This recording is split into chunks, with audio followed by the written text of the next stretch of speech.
I just wish it was like 9/11. It was so nice and simple, and I was so young. I didn't understand anything about the world. And I started reading Thomas Friedman, who wrote for the New York Times, and he doesn't understand anything about the world, but I thought he did because I was 17. And he would write stupid things like the world has gone from interconnected to hyperconnected. And I would go, fuck, I'm smart. I get it. And then you grow the fuck up and you realize that nobody has any clue what's going on, and life is truly a waste of time. The articles are a waste of time. The tweet threads are a waste of time. It is truly all just something to do. There's no way to contextualize anything. Nothing makes fucking sense. Throw open the doors to the church if that's where you find yourself, and I don't blame you. Whatever you got to do. If you find yourself in an anarchist vegan compound in fucking Portland because you're a communist witch and that's the only way you can stay sane, God love you. No judgment from me. I've given up right and wrong, Republican, Democrat, left and right. It's all disgusting. We're all just germs waiting to go bye-bye. Statistics are stupid. People are genuinely insane. And I don't mean fun insane. I mean, no, genuinely rubber room, danger to themselves and others insane. And you share a country with them. And they have a vote and you have a vote. And I don't know how that works. I don't understand how that all works long term. And the people with the money and the power have taken the last train out and they've shut the lights off and they've grabbed everything they can and they took the last flight out and left you standing on the tarmac. And what did you think they wouldn't? You thought you were getting any of that $2 trillion? Good luck, baby. You're getting 600 or 1,200, depending on what fake tax bracket you're in. And it's all fine. We're in the end of winter, the worst time, the beginning of spring. March is the worst month, and it always has been the worst month because you understand how bad February is going to be. It's going to be cold. It'll suck. It feels like forever. And then you get to March, and you have all this false hope.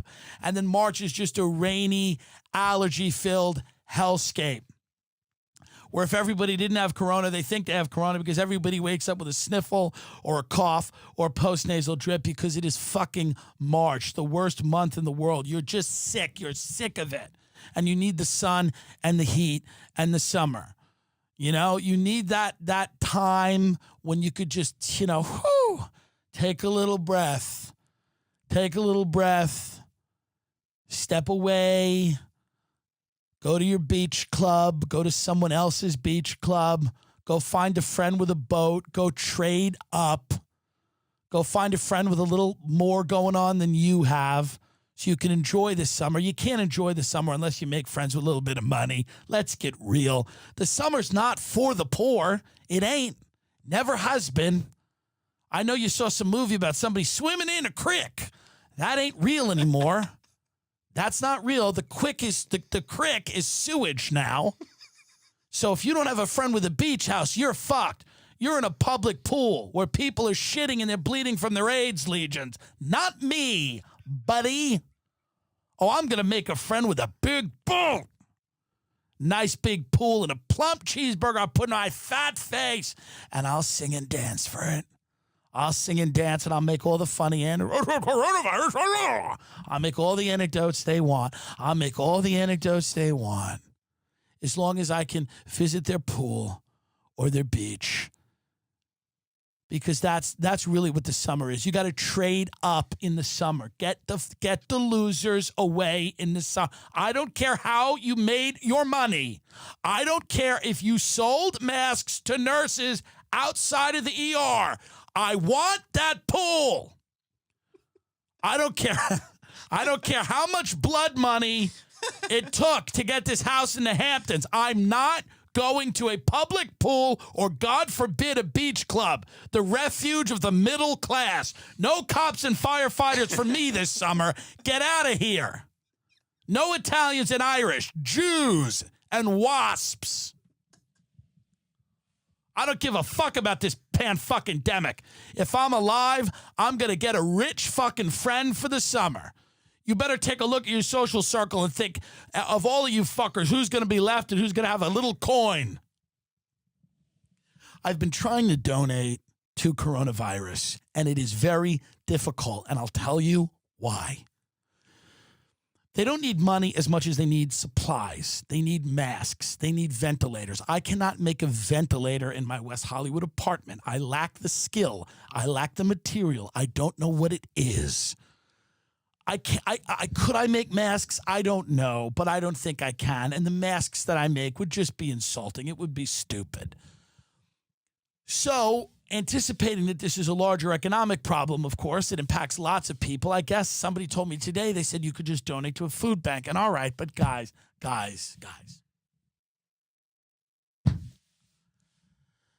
How sexy is donating to a food bank?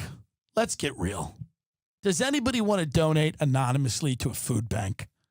I want to donate to something where I can show the world that I'm doing it so I can inspire them.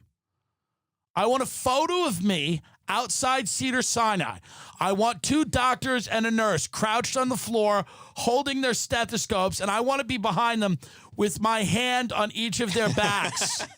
And I want that photo. I don't need to go anonymously donate to a food bank. I want something big, something glossy, a little sexy. A little sexy. I know they're going through it, doctors and nurses. I know that. I know that.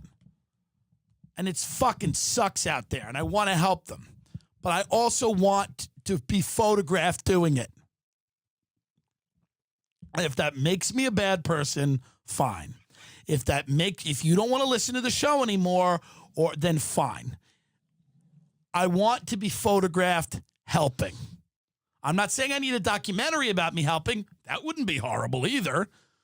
But I want to still photograph, or a few of them, of me helping in whatever capacity I help.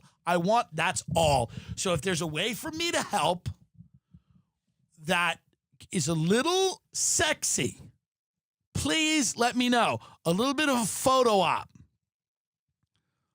I appreciate all the first responders and nurses and doctors taking time away from patients to send me messages on Instagram so I know what's going on for my show. I appreciate that. Don't stop. Keep sending those messages. Just keep sending them. Doesn't matter what the hell's going on in there. Keep me abreast of all the local developments on the ground, please.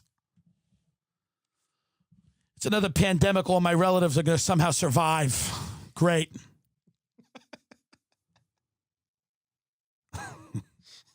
9/11, the financial crisis, every kind of cancer. They're unbeatable, these people. The boomers you can't get them. Can't get them.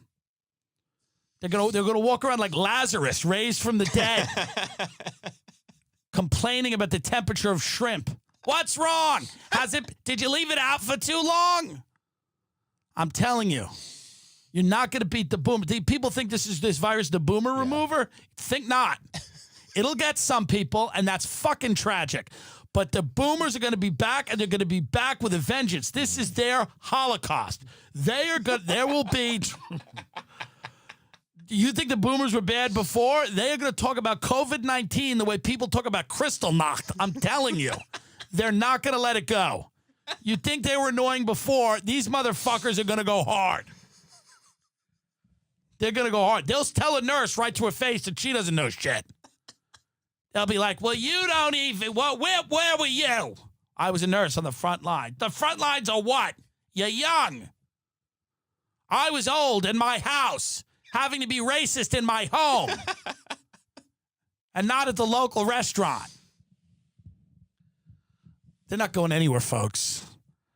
you know, if you need, go get a potato and put a Marlboro Light in its mouth and watch that and then press play on your phone.